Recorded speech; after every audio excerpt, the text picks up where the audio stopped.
what has happened so far. We know that since the announcement that Donald Trump that he wanted to attack Iran, Iran has hit 4 vessels in the Strait of Hormuz. It means that in the Strait of Hormuz, nothing has changed. Before and after, during the and there is no traffic going on in the Strait of Hormuz as we talk. Right. But Rubio today said that the strait is open. Donald Trump argued the same thing. And what is your understanding? Is that somehow open as it was before, as Iranian were letting some of these vessels and ships going through the Strait of Hormuz, or is it totally closed? Reminds me of a joke. A friend of mine was at a Thanksgiving dinner once, and there was this grumpy old man at the table. And somehow politics came up, and the old man got mad and said, "Call me a cab." So my friend said, "You're a cab."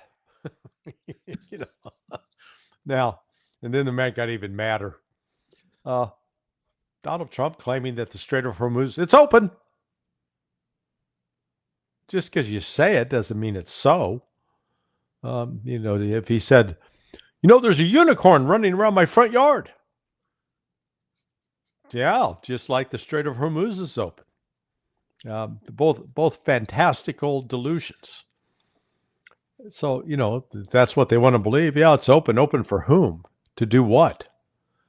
As Iran's made it clear, we're in charge. If you want to go through here, fill out our paperwork. If you want to FAFO, go ahead. We're going to hit you with a drone or a cruise missile or something. So it is, it's without question that that remains a point of contention. Iran's got its position. The United States has its fantasy position. Iran right now remains in effective control of the Strait of Hormuz. Wall Street Journal reported that Iran has made a few additional demands for opening the Strait of Hormuz under Iranian management in partnership with Oman. And it mentions 3 lines, 3 points. One of them is an immediate end of U.S. naval blockade. The second is the lifting of the U.S. sanctions on Iranian oil, petrochemical products, and gas. And the third is an explicit acknowledgement of Iran's right to collect maritime fees. Yeah, these were mentioned. What is your understanding, Larry, of what's going on right now between Iran and the United States? I don't know, with the messages, whatever is happening. Well, I mean, it is what you just read. That's Iran's position. I would say I think the Wall Street Journal is accurately reporting it. And it's up to if the United States wants the Strait of Hormuz open, accept those conditions. If it wants to remain with the Strait of Hormuz closed, ignore those conditions. There's no gray area in there. It's black and white. Either do what Iran demands, or continue with the strait closed. You can keep calling it open all you want, but the effective flow of oil and LNG and sulfur and helium and urea, those remain closed, shut down. Yeah.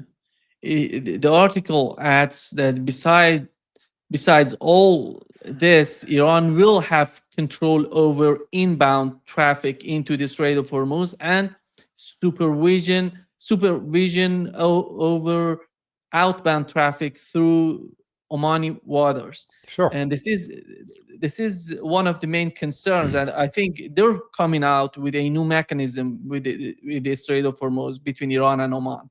How close is that to your understanding?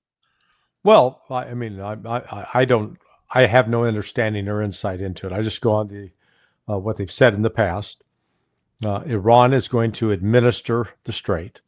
Iran is going to collect fees, and it's going to split those fees with Oman. And to that extent, it's going to be up to Oman to agree with Iran's way of how it's going to enforce it. And that Oman will take the same sort of strict position that if you want to come through and use our waters, you've got to fill out the permission slip with Iran. It's not complicated, very simple.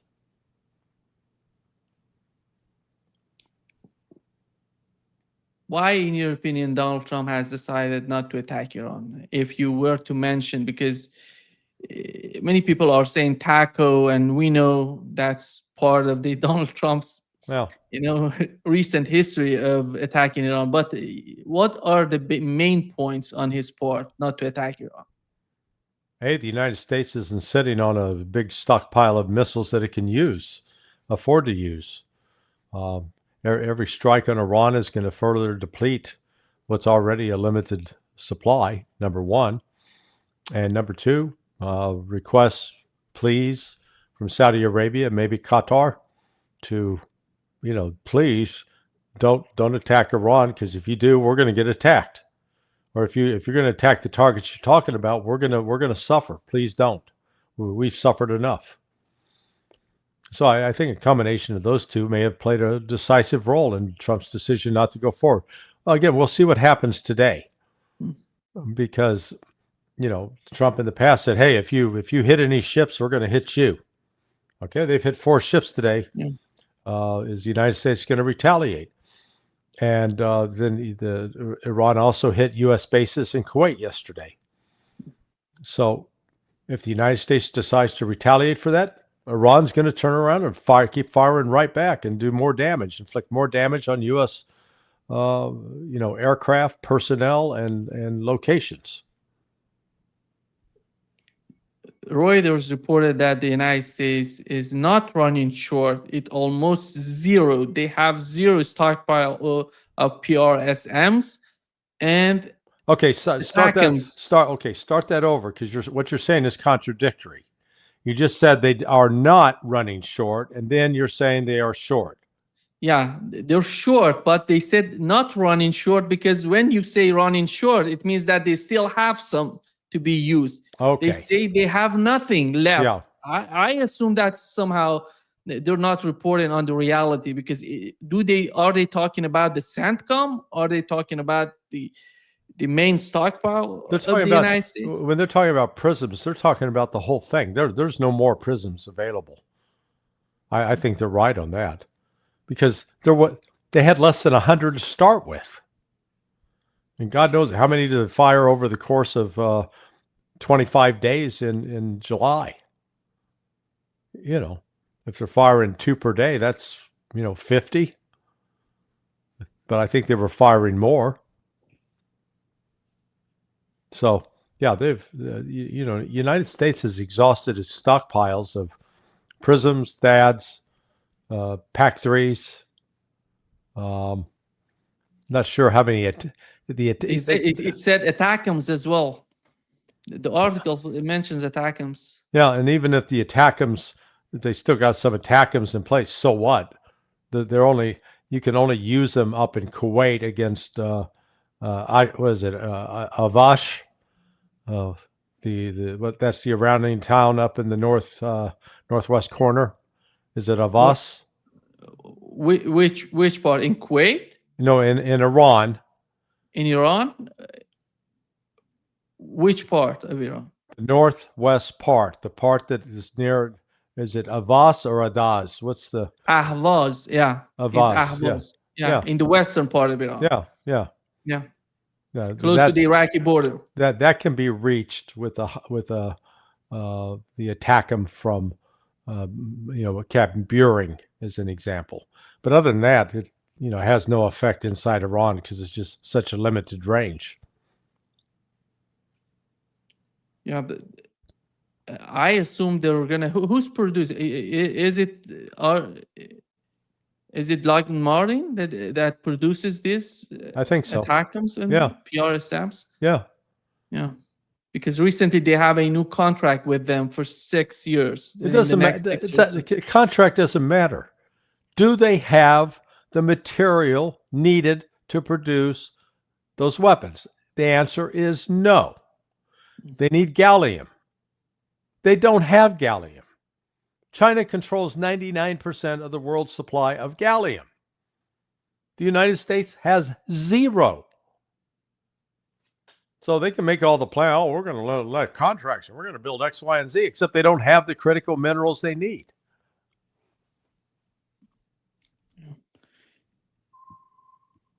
We had Saudi Arabia being attacked by Yemenis as well. This is part of the conflict of the West Asia. And today I talked with Morandi. He said that there is no way to talk with the United States. First of all, he said there is no negotiations happening between the two sides. The only negotiations is between Iran and Oman. And the other point was that they're going to add Yemen and Gaza and Palestine to the talks. And in the case of Palestine, he mentioned that it has its own complexity because of what has happened with the Board of Peace and all of these countries, regional countries who signed that agreement with the United States about Palestine. But they're going to talk about it as well. And Yemen today attack, we've learned that their forces used drones to attack Najran International Airport in Saudi Arabia. And later on, we've learned that Saudi Arabia is behind the scene trying to talk with Yemenis and via Omani government. And they're using the Omani government to talk with them, sending messages back and forth. And they said if they don't reach an agreement with Yemen, they have the military option. So what is that military option? Does that mean that the United States is going to be with them attacking Yemen? No, I don't think so. I mean, you look, the whole Yemen, you're going to probably get a retaliatory strike today, if not today, tomorrow from Iraq. From what now that Arba'in is over, but the settlement is going to be it's ultimately going to be the Saudis having to seek a diplomatic settlement with the Ansar Allah and the Iraqi Shia elements that had attacked the other day. So I don't see I don't see Iran getting in the middle of that. Why should it? It's because that's not really their fight. I could see them actually intervening on behalf of Saudis. Say, hey, well, let's help you out. Let's get this settled. Because it's not in the Saudi interest to try to continue this. But I think right now the Saudis have got their pride up, and so they're going to continue to try to, launch an attack. I think tonight, if something happens tonight or tomorrow night, it's going to come from Iraq and the forces in Iraq. But is that going to help them if they negotiate with Yemen? Is that going to somehow de-escalate the situation with Iraq, or is something different in the eyes of the Iraqi forces? No, I think, look, I'm not sure what the Iraqi forces are going to hit, but the entire point of this is, can Saudi Arabia endure losses? And I'd argue no. It faces too much danger by continuing the conflict. That it has more to lose than Yemen or than the Iraqis. So it's just, they've got to. That's what I say. Reality is going to intrude here at some point. They can't just continue to delude themselves and say, "Oh, we can do this regardless." It seems that they communicated to Iranians that it wasn't Saudi Arabia attacking Iraq. It was the United States, and saying that Saudi Arabia was part of that. Actually, the same night that they attacked Iraq, I was asking, I don't know if I was with you or it was my solo talk. I was asking, how is that acceptable for the United States to let Saudi Arabia do some sort of cooperation in attacking Iraq? Because that's not common. If you attack somewhere, you have to train, you have to coordinate with that with Saudi pilots and with American pilots coming together, it's not going to be easy to do it overnight. Well, yeah, but I think it was more likely the Saudis than the United States, even though they say it's the U.S. But regardless, it was they hit like 5 different locations inside Iraq, and so Iraq is I think Iraq's going to retaliate in a very serious fashion, and it's going to inflict some significant damage on the Saudis, and then it'll be up to them to decide, are they going to continue this escalatory round, or are they going to put a stop to it and say, okay, enough? Donald Trump attacked Exxon and Chevron in the United States, said that these people are making a lot of money, and they're not just because of the situation, because of the Strait of Hormuz, because of the shortages in the market, and they're making a lot of money, but they're not contributing to somehow, balance the market inside the United States. They're not helping the market to reduce the price of oil. Yeah. Well, again, it's not, you got to stop talking about the price of oil. What kind of oil are we talking about? Sweet crude or sour crude? The critical one for the global economic impact is the sour crude. It is the sour crude that the refineries in China, the refineries in India, the refineries in Japan and South Korea are set up to handle, as well as the 70% of the refineries in the United States along the Gulf Coast.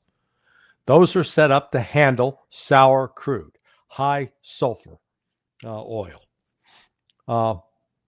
There's a shortage of that. I mean, that's what's globally short. Sweet crude, there's not a global shortage of that. There's plenty. But the problem is they don't have the refineries to process it. That's what people keep missing. They keep talking about the generic oil this, oil that. No, it's not oil. You better understand what kind of oil you're talking about.